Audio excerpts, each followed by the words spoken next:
อดกระไรเต้นหนึ่งนั่งอะไร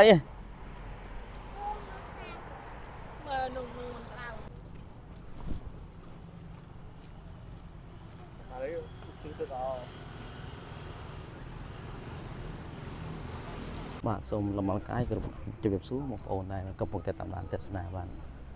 នោះមករំបងប្អូននៅគ្នាមកទស្សនានៅទស្សនវិជ្ជាបាននៅក្នុងប្រាសាទបន្ទាយក្តីបានស្ថិតនៅក្នុងក្រុងកោបាននៅក្នុងវងតូចណាបងប្អូនអាចទស្សនាជាមួយនឹងខ្ញុំនៅវីដេអូ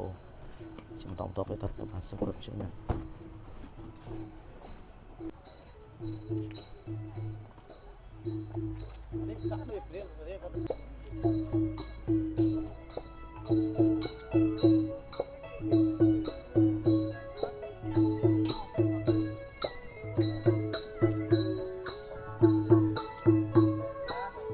បាទសុខសប្បាយ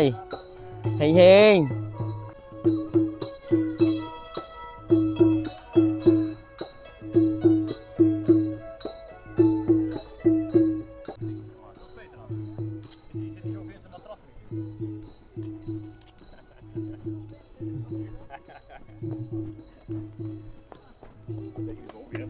ស្សនភាពនៅក្នុងប្រាសាទបន្ទាយក្តីបាទ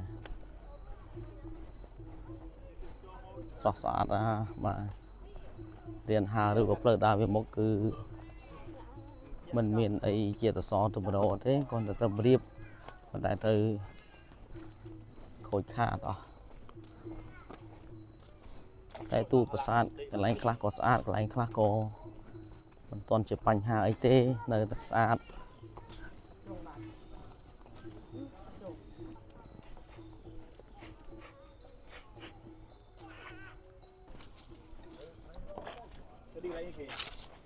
មិនដឹង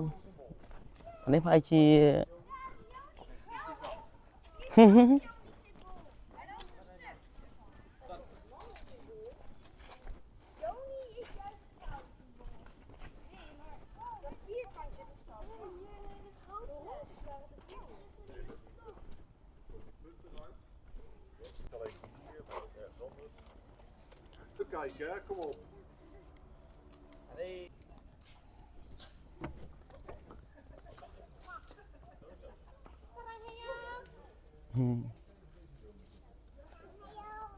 ចូលមក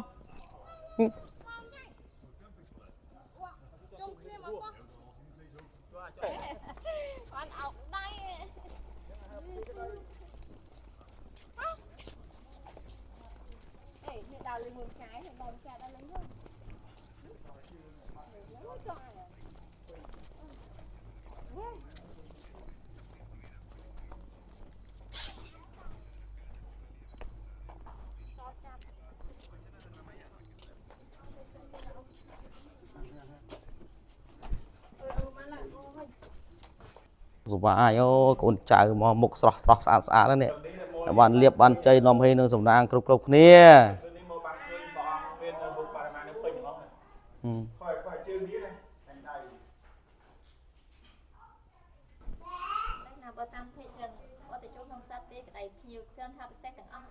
ចាពូនចេះបងពូខ្ញុំអត់ដែលដឹងហើយក៏មិនសូវបានស្រាវជ្រាវពីប្រាសាទនឹងមិនដឹងថាកន្លែងណាដែលគេថតរូបសាសាណាបងខាងក្រោយវិញហ៎បាទបាទតាមរូបភាគចិនភ្ញៀវក៏តែងថតពីកន្លែងកណូតថ្មខាងនោះវិញមកថតចេះមកឃើញកពូស្អាតហ៎ចាបាទចុះបើរឿងរ៉ាវនៅក្នុងប្រាសាទអីមានអីណាសូវដឹងច្បាស់ដែរណាខាងគេចេះទេបាទអត់មានដូចនៅប្រាសាទអង្គរវត្តគេទៅសេអីនៅក្នុងជាងនេះអត់មានទេណាអត់មានទេមានធម្មតាផ្លាទីតិចទេអសពីមុនមានតាំងតិចតែនោះប៉ុន្តែចូលទៅក្នុងកន្លែងហាំខិតបាត់ហើយអូក៏ឲ្យចូលដែរទេអូចឹងបរិវេណនៃប្រាសាទនេះមិនឆ្ងាយទៅតែប៉ុណ្្នឹងឯងដើមអីដើមស្ពង់បាទតែប៉ុណ្្នឹងណាបងបាទ